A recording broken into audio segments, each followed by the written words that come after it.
Hello guys! Nais ko naman sa inyong ituro sa ngayon yung ating paggawa ng polo barong. Bali, nandito na yung ating mga gagamitin.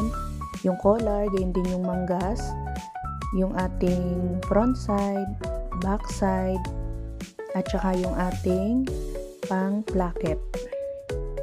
Unahin muna natin guys yung pag-fix nung ating collar. Pantayin lang natin yung ating collar para maganda yung maging resulta mamaya. Yan, nagkaroon ako ng allowance na 1/4 sa mga side. At nilagay ko na rin guys yung pinakang pilon niya. Depende na sa inyo kung lalagay nyo muna siya ng pilon tapos tatabasin. Ang ginagawa naman nung iba, magtatabas muna ng collar tapos bukod naman yung pinakang pilon sa kanila i-attach naman yun. Ang ginawa ko dyan guys, trinim ko yung magkabilang tabi, gayon din yung pinakang dulo niya. Yung pinakang pointed niya, sinusundot ko ng karayom para lumabas yung pinakang pointed niya. Ang ginagawa naman ng iba, nilalagyan niya ng sinulit tapos saka hihilahin. Depende na sa inyo kung ano yung inyong paraan ng pagtahi.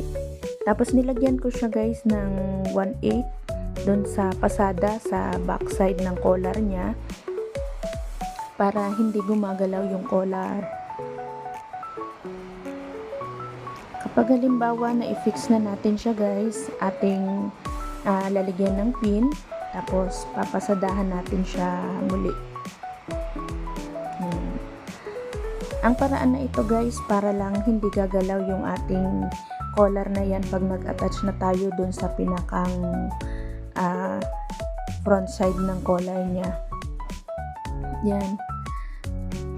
Gagawin natin, make sure lang na front yung magkaharap.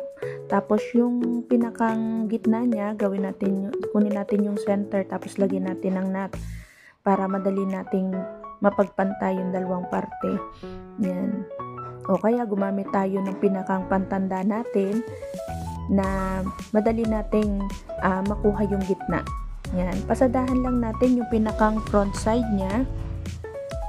Tapos mamaya naman yung pinakang back side.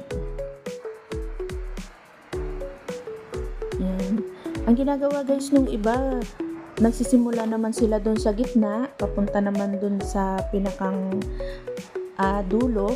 Tapos kung ano yung paraan na mas komportable sa inyo. Yan. Kinukuha yung gitna tapos papasadahan naman pa side. Yan.